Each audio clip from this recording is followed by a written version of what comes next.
Okay, is live stream on?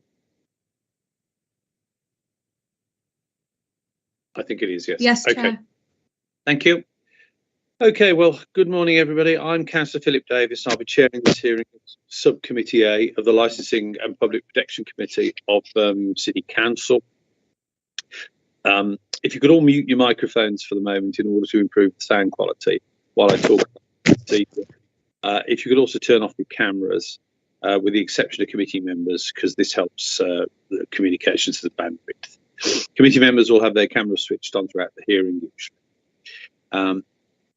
Could everyone attending today's meeting put their mobile phones on silent, ensure they're situated in a room or environment which is free from distractions or any unnecessary noise?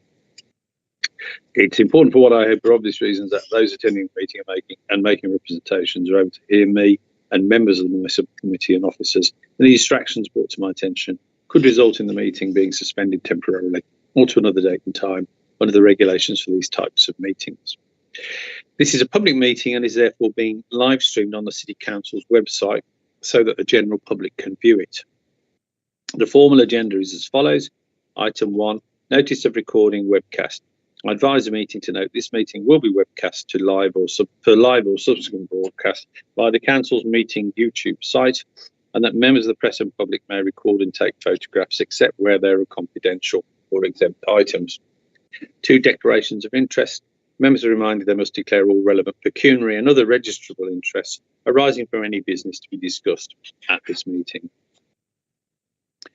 Apologies and notification of nominee members. No substitutions have been made today. Minutes I invite members to confirm the minutes of the meeting held on the 14th of November 2022 at 10 o'clock, 14th of November 2022 at 12 o'clock, and to note the public part of the meetings of the meeting held on 28th of November at 10 o'clock, and to confirm the minutes as a whole. So can we, and also the minutes of the 19th of December 2022 at 10 o'clock. Can we confirm those minutes, colleagues? Approved. Okay, thank you. So can I welcome you to this hearing for a review in respect of Sean's local convenience store, Sean's Drinks, 1260 Coventry Road, South Yardley, Birmingham, B25 8BJ. My name, as I said, is Councillor Philip Davis. I'm chairing this meeting of the Licensing Subcommittee. With me are the 2 other members of the subcommittee, Councillor Mary Locke and Councillor Simon Moran. Also present in the meeting are the following officers: the Licensing Officer, Mr. Pindandra, the Committee Manager, Ms. Katie Townsend, and the Committee Lawyer, Ms. Joanne Sompilai. And if I now move to the parties, firstly, the applicant for the review, Mr. Paul Ellison of Trading Standards. Mr. Ellison, are you here? I am indeed, Chair. Yep. Okay, thank you very much. Next, the licence holder, Mrs. Jaswinder Kaur. Mrs. Kaur, you're there, yes, and your representative today, your agent, Mr. Neera Suresh. Mr. Suresh? Yeah, I'm Mr. Suresh. I'm here. Thank you. Thank you very much. So can I ask, and this is largely addressed to you, Mr. Ellison, as you're making representations, is there any part of your representations that you wish to withdraw at this stage of the hearing? No, there's none, Chair. I wish to withdraw now. Okay. Thank you. I assume that all parties have read and understood the Licensing Committee's procedural rules set out with the notice of today's hearing. Please note that given the nature of today's proceedings, I may at my discretion amend the procedural rules to reflect the fact this meeting is taking place online. But I want to assure all parties that any such amendment will not impact on your right to a fair hearing. We use the chat as a backup function. You'll see that. I think most people are familiar with it these days on the toolbar in your on your computer. It's a backup, really. You can get my attention by speaking the normal way or using the toolbar to indicate to me. But it is used to keep a record, part record of the meeting today, and we ask people to sign in shortly.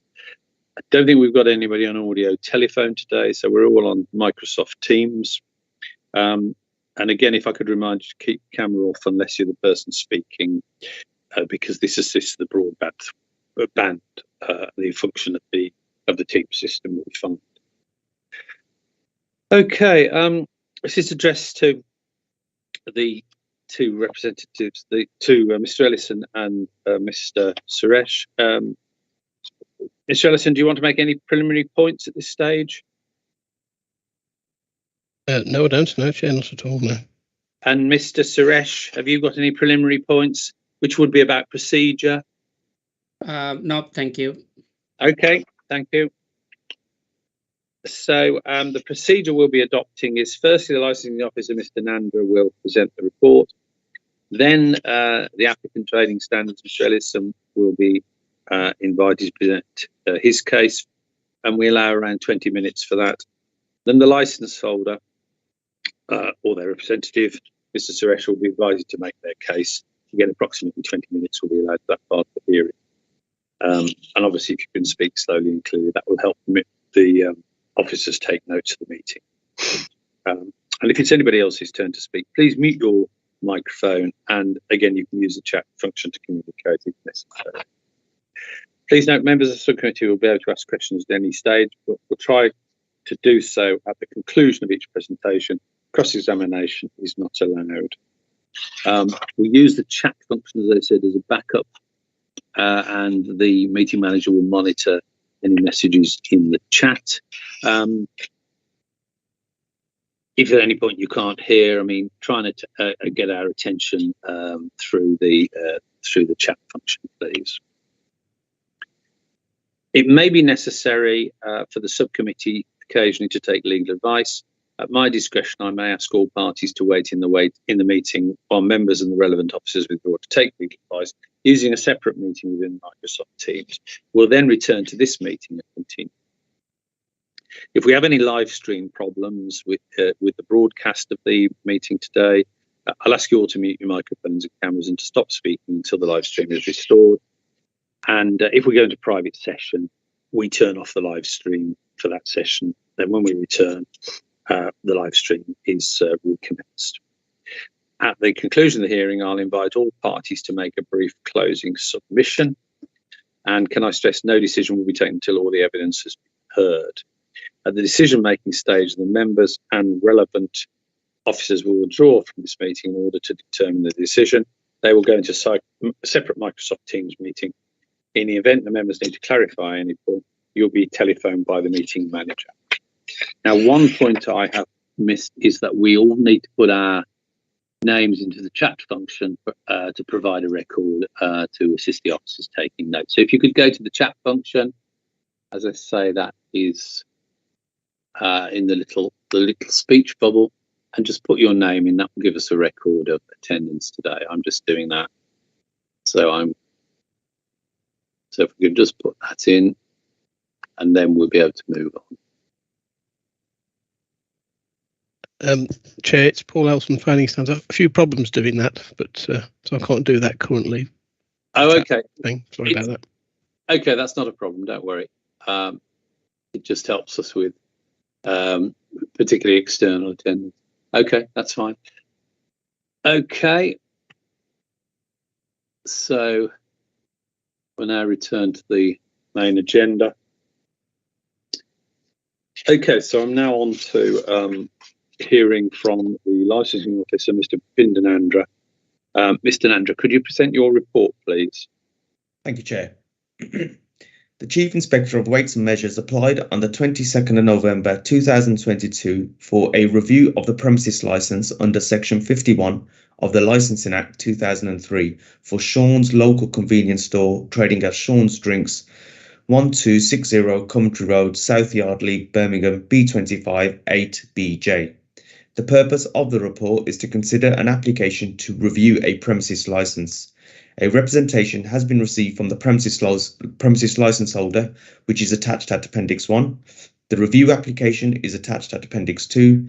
The premises licence at Appendix 3, and site location plans are attached at Appendix 4. When carrying out its licensing functions, a licensing authority must have regard to Birmingham City Council's Statement of Licensing Policy and the guidance issued by the Secretary of State under Section 182 of the Licensing Act 2003. The licensing authority is also required to take such steps as it considers appropriate for the promotion of the licensing objectives.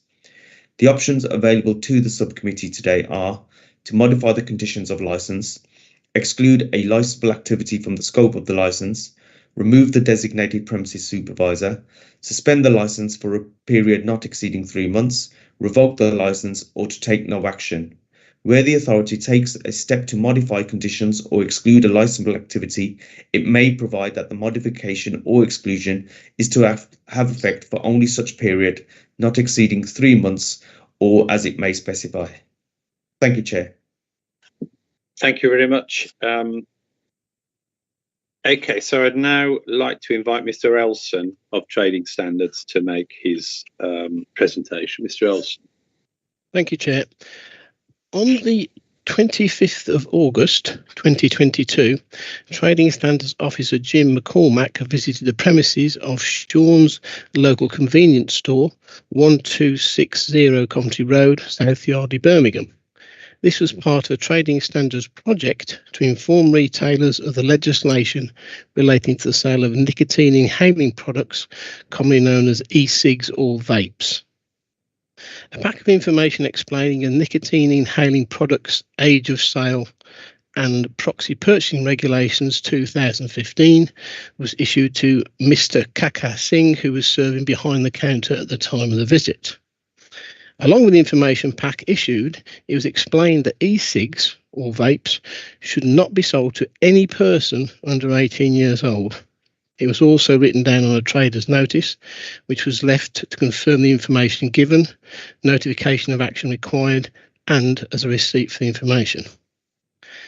On the trader's notice, in bold letters, there is a statement, e-cigs, vapes, nicotine inhaling products can only be sold to persons 18 years and over. Mr. Singh was told to pass the information on to all the staff. Mr. Singh signed the trader's notice and the copy was left with him before Mr. McCormack left the premises. Then, on the 26th of October 2022, Sean's Local Convenience Store was included in an age-restricted test purchasing operation alongside other shops across the city of Birmingham. The test purchase operation was to check into the sale of e-cigs or vapes to persons under 18 years old, and on that particular occasion we were using a 14-year-old female volunteer. At approximately 12:50 p.m, the volunteer had entered Sean's Local Convenience Store, approached the counter and asked for an Elf bar. That's an e-cig vaping product, a very common one that's supplied at most outlets. An officer from Trading Standards was in the shop to witness a sale, if there was a sale going to take place. The young man behind the counter hesitated and called a woman over who was also working there. This woman is now known to be Mrs. Jawinda Kaur. Miss Kaur then completed the sale to the volunteer of an Elf bar 600 for £6.50 without asking for any means of identification. The girl then left the premises with the purchase. What usually happens then, or what did happen on this particular occasion, she comes back to officers waiting around the corner. The evidence is bagged up and tagged, and then officers return to the premises. A short while later, myself and Officer Panesar returned to the premises, where we identified ourselves and asked to speak to the licence holder. Mrs. Kaur was then informed of the operation and that a sale had taken place that had breached the nicotine inhaling products, age of sale proxy purchasing regulations 2015. Mrs. Kaur stated that she believed the test purchasing volunteer was a local girl who was over 18 years old. As an underage sale had taken place in the licensed premises, I requested to see a copy of the refusals register as required under the operating conditions on the alcohol licence. Initially, the refusal register could not be found, but eventually it was located in the rear of the shop. It is brought to the front of the shop by the till area. On checking the refusal register, a last written entry was noted on the 12th of the 3rd, 2019. That's some 44 months previously, the date of the sale. Trader's notice was issued with detailing the incident, and again the statement of sale of vapes, e-cigs to persons under 18 years old is an offence. Challenge 25 should be introduced. This notice was signed for by Mrs. Core, and she was given a copy. Myself and Officer Panosar then left the premises. As regards background on the premises, Sean's Drinks Limited, company number 1059947, has two owners, Mrs. Jwinder Kaur and Mr. Kakar Singh, and is a private limited company based at 1260 Coventry Road, Hay Mills, Yardley, Birmingham, B25 8BJ, and was incorporated in 2017.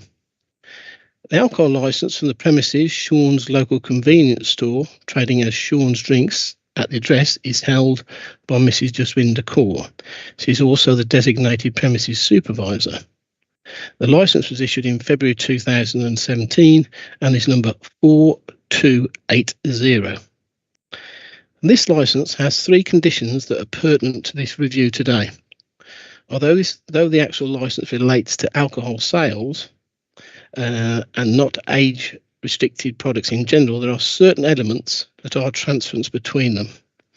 Firstly, it states a refusals register shall be maintained at the premises.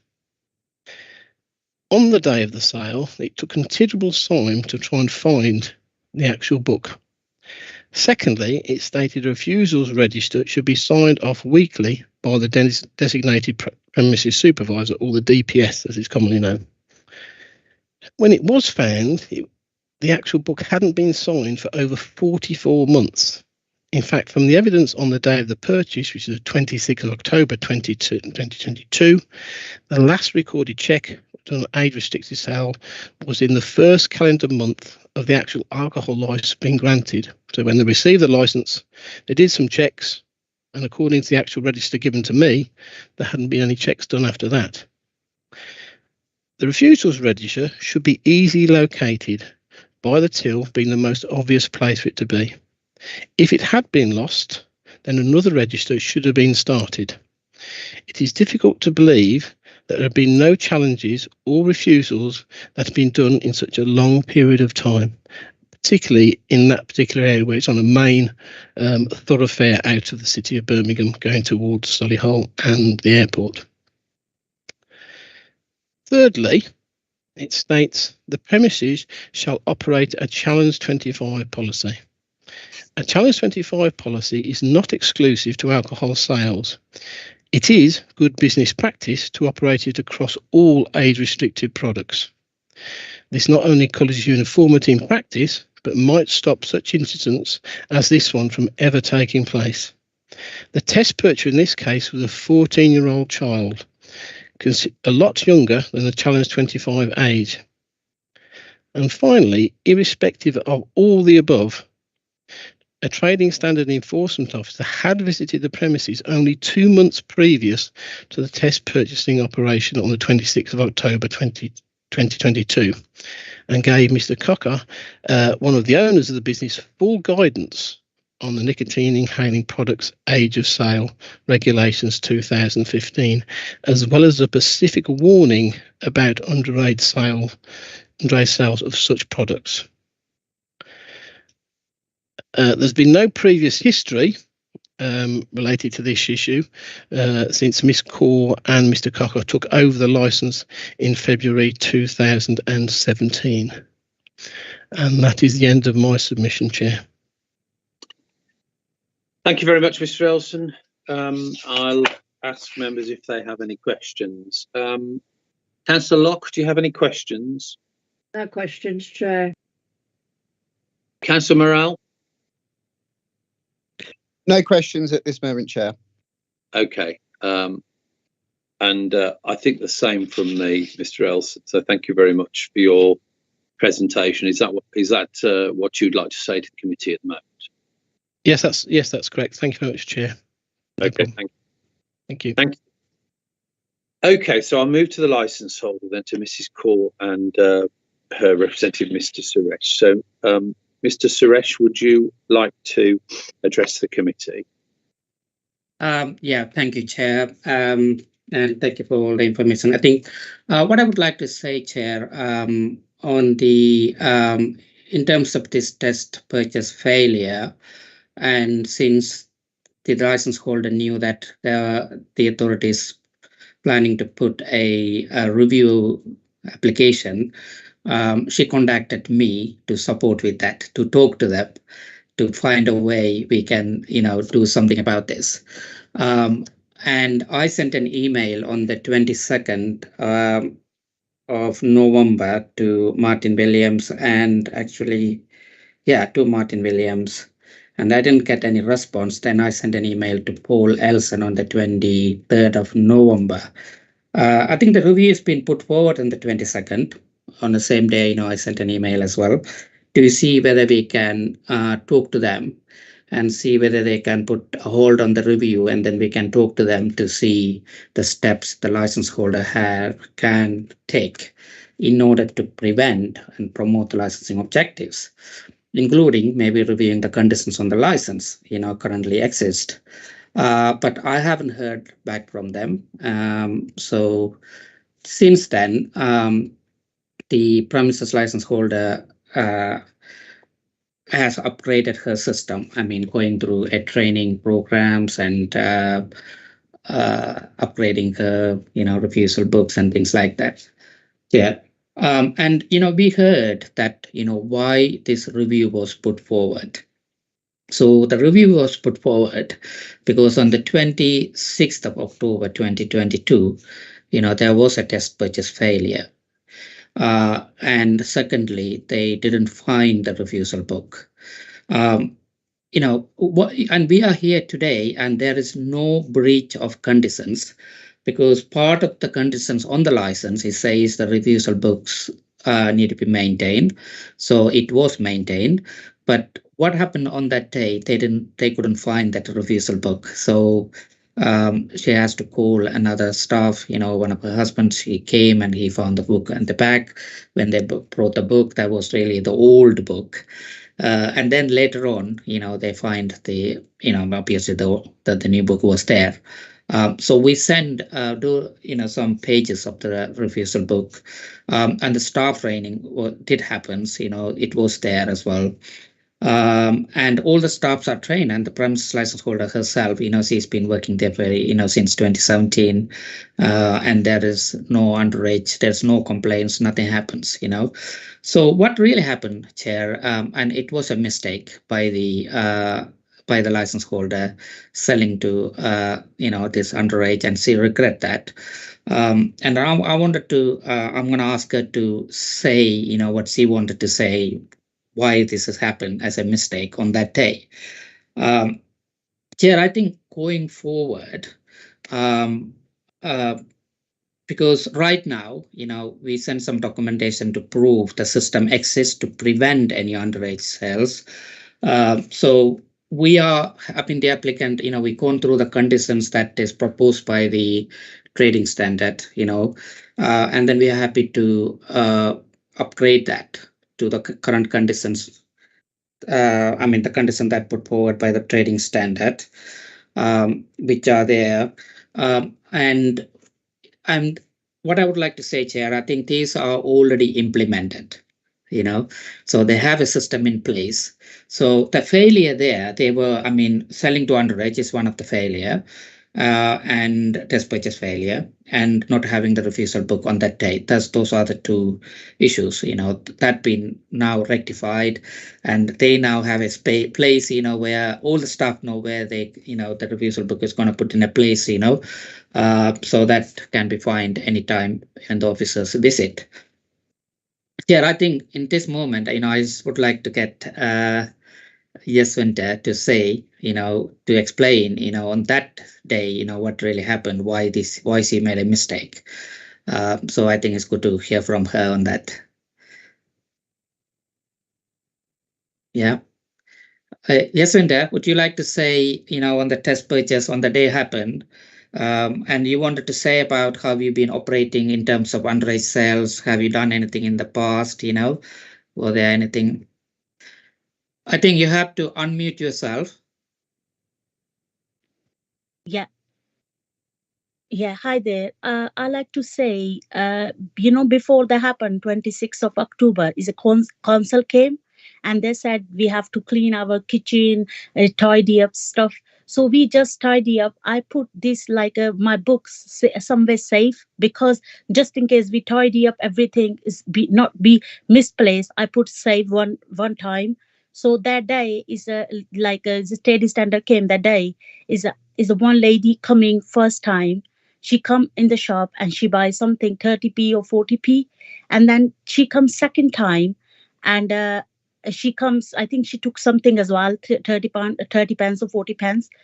When she came third time, I had like I think why she coming, like is normally customer not coming and out. So I thought I don't know what's happening. And she come behind the counter and is a one girl, is our local girl. She look very young, but I saw her ID before. She is 19 and she buy Elf Bar as well. So she came that quick and she asked for me and I served. And after that, I saw I just considered with that lady which one is behind the counter is the like basically is a Teddy Standard. So I sold by mistake. I thought is a local girl, and I had refusal book because they come that quick, and they said to me, I'm little bit panic as well. I have a like a if something like happened to me, I'm little bit panicking. So that time they come and they said you serve this girl. She's only 14. So I feel really guilty because I thought I served her, our local girl, and that's why I told her them as well. I told them straight away, is it with you? They said yes. So I said to them, I served her. Is our thing. I thought is our local girl. She come all the time our shop and she buy Elf Bar. And my husband gone in the back and he bring the old one. Basically, we have at that time so much mess at the shop because we cleaning.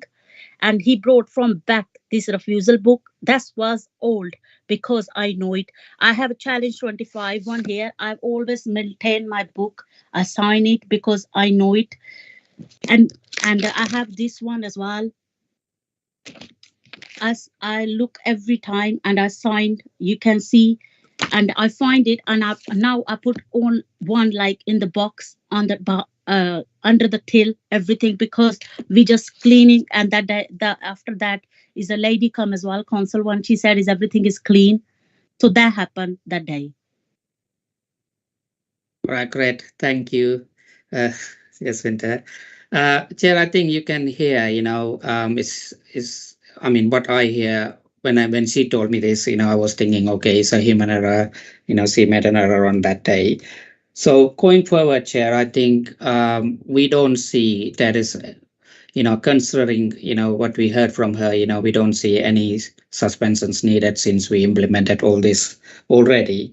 So in terms of conditions, Chair, we are happy to upgrade to the condition that was stated. I hope I don't need to go through them. So we're happy to agree to that condition put forward by the trading standard, which is regarding the challenge 25-1. There's an incident book. We're happy to agree that. There's a refusal book. We have to agree that, and the staff training, and yeah, that's all I would like to say, Chair. Thank you. Okay, thank you very much, Mr. Suresh and Ms. Kaur. I'll ask members if they have any questions. Councillor Morell, have you any questions? No. Councillor Locke? I'd just like to ask, you mentioned staff training. Is it what type of staff training, and is it updated on a 6-monthly basis or regular? And are there records of the staff training? And where is the refusals book kept now? So Jaswinta, if you could say about the staff training, how often you do the training, like every year or every 6 months? No, I'm doing after 3 months, and I tell them I sign them and I tell them you can't sell no like you when it's under is over. You can see under we are challenge 25. If it's underage, you can ask them ID is a passport or driving license, any another ID we don't accept. And we sign it up, and we do every 3 months, or basically after 4 months. So have a record I did it. And refusal book, I'm doing like if somebody we decline, nobody have ID, so we do refusal that time. Who's there, who signed like a refusal book, basically what time, and who, how does it look like, and we knows another person come that time same, so we have to ask the ID as well. Yes, Vinda, the other thing is, when the officers comes in, anytime they visit, they need to be able to show, if they ask for a refusal book, staff training, they should be able to produce that. So you said that you have a box now. Yes, where you keep them. So. Yes, that day after that, I'm very careful, because it's not happened before. I'm saying we had a council came and they said to us, you clean proper bathroom, kitchen, and under the till, clean properly. You take your stuff and clean with they give us one type of spray, so you have to take it and put less clean, tidy. I said okay, so that's why I put it nicely, saves these documents just in case we don't like misplace. So that's the happen that day. I've been nervous, and my husband bring the old refusal book. That's the happen. I had all documents here. I put everything all together like this. It's not one book, it's all books I put together, which one I'm like fill up every day. Okay, great. Opening, closing. Thank you. Yeah. So the answer is you're going to have a box where you're going to keep them. Yeah, that's it. Yeah. Excellent. Thank you. And then we agree to the every 6 month training on the conditions, that agreeable. Yeah. Thank you. Of course. Okay. Yeah. Okay. So Mrs. Court, where did you put the new refusal book, the one you couldn't find? Where was it located, do you think, when you produced the old book instead of the new one, as you say? On October 26th? Yeah, it's a new one in the front, of course, with the old papers. And the old one is this one. You know which one? My husband came and he brought this old book from in the back. We cleaning. I don't know how he's find that day. And he brought from in the back, like our storeroom. So he give the TD standard, of course, and they sign it. And they said, it's a 44 months. Think about ourselves. We can't refuse like 44 months, even one person. That's we had new one. I'm just filling up, and we have a new one, this one. And I'm filling. But where was you say the new one existed on the day of the test sale, October the 26th. Where was that on the day, and why couldn't you find it on the day, given that you were in the store? Yes, I was on the front. I'd be nervous. What's happening? Like in 2 minutes, is somebody come and I served, and is a two-chair. Yeah. So Yasvinda, on that day, you couldn't find the book, refusal book. Yes. And then your husband found the old one. Yes. But the new one that you were using, where was that? Was it under the till? Where did you keep it? Oh, it's in the under, not under tail. We have in the corner is one space, like we put the chocolate in the by down. the till area. Yes, by the tail area. Okay, great. And this book was my husband showing this one from like storeroom, old. Yeah. Okay, got it. Yeah. Thank you. And also you said in terms of the test purchase, you said you thought the person who was test purchasing, the 14-year-old, the person you sold the ELF bar to, was another person. Do you say they look very similar then? I mean, why did you confuse that person with a person you say you know quite well, who comes in all the time, to quote it's you? A local guy. Yeah, they look proper similar. Is skinny and round, like long face, and height wise is same exactly. Yes, that's why.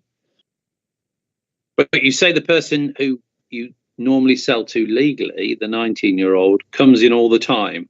So how is it possible to make this confusion? No. Like that time, lady, you know which lady is a Teddy standard? She came first time and she buys something and she gone. That day was too quiet at the shop. And then she came second time and she brought something and she looking something like I think dates and stuff. So I thought I don't know like who she is, like why she is a normally customer come, they took the stuff. If they have any question they ask us, like you have different one or something like that. And I was cleaning in the behind like a wine area. So my son was on like behind the tail. I told him don't serve to anybody, if anybody come just let me know. He said it's okay. And then this a third time lady come. I thought I don't know why she coming and out. So I come behind the tail, and after this happened, is girl come and she asked for my Alf bar, and I served her because she looked like a similar. And another girl she buy Alf bar as well. I saw her before ID. So that's the happen, and I served her. Okay, all right. Thank you very much. Okay, is that the submissions you want to make, Mr. Suresh? You'll have a chance to make a summing up for 5 minutes at the end. Yeah, thank you, Chair. I think after this incident, you can see the premises license holder being, responsible and kind of put forward a new procedures and extra training as well. And the conditions, can be replaced with the one that we already agreed. I think considering all of those, Chair, since the implementation has already happened, we would like to continue with the current license. That's what I would say. Okay, thank you for that. So we now move on to closing submissions. So I'll return to trading standards, Mr. Elson. Mr. Elson, do you want to sum up your case? Yes, thank you, Chair. Before I start, I'm not sure I recognise those chain of events that the licensee stated just then. I'll just briefly appraise you how an underage sales operation works, because it's all to do with child safety, irrespective of what the product is. What does happen is a trading standards officer will go in to the premises first of all to ensure the premise is safe for the test burst operation to go ahead, and then that officer comes out, and then what happens then? A decision is made to which child is going to be sent in, or the child that we use on the day. That child is sent in with a second observing officer who is different from the first one. Neither of those officers identify themselves. So I can't understand how she knew they were from trading standards. What then happens if a sale takes place? The child comes straight out of the shop, goes to the officers I explained before, and then further officers go back into the shop. If no sale takes place, then we just go on to the next one, and that's the way it works. So I'm not quite sure I recognise those chain of events that happened. But there you are. I've been in front of this committee many times before, and I always say the same thing. An alcohol licence is a privilege and not a right that's inferred by yourselves. With that right, you should exercise responsibility, and it should mean the citizens of Birmingham have confidence in the management of the shop, especially in that it does not trade carelessly or illegally. There are obligations to ensure good practice, the safety of the public, and the greater welfare and protection of the local community. The business should have regard to all conditions on the licence and not just the ones in relation to alcohol sales. All age-restricted products should be dealt with in a responsible manner, and, as I said previously, advice information was given. I do realise that this is a family business and several members of the family are employed in actually running the business, but I certainly think, at the very least, the conditions that are requested to put on the licence should be put on, and a more robust monitoring system introduced for all age-restricted products. I have received some information from the licensing consultants regarding the actual training members of staff. The only problem I foresee with that is the person doing the training is the person who sold on the day, which I think might be a slight dilemma, because certainly on the day in question, the young man who was originally serving behind the counter, he refused, and he then passed it on to the license holder who made the sale, and then that license holder is now the person who's doing the training. I do find there's a slight conflict there, so I think that needs to be sorted out. So that is my summing up, Chair. Thank you very much. So, Mr. Suresh, your chance to just sum up briefly. Yes, Chair, I think it's an unfortunate error happened, the license holder herself in this incident, selling it. But in any case, she's, you hear from her, she's very competent, with the Challenge 25 schemes and how to operate that, and having this refusal book, maintaining that incident record book. And she's been running this business since 2017. I mean, it's the first time, it's a coincidence, I would say, and it happens, right? I mean, it happens, but you can see that it's a human error, it happens. But I think she's now learned from the mistake. People learn from mistake, and if they are not learning from it, if she's another sales happen, maybe I can understand, we can question her competency. But right now, as the first incident happens, so I think having the system that, the conditions that already were in place also, there's no breach of any conditions that was already existed, and also having these new conditions, already been implemented. We have put forth some evidences as well. So considering all of those, Chair, I think I can invite you, all of you, to have a trust on the license holder, and thank you. Okay, thank you, Mr. Suresh. If that's your summing up, the members, the committee lawyer and the committee manager will go into private session while the subcommittee makes its decision, and a full written decision will be sent to all parties within the time limits. So thank you very much. Thank you, Chair. Thank you, everybody. And we'll now adjourn to our private meeting to deliberate. So this ends the public part of the hearing. Thank you. Thank you, Chair. Thank you. Thank you.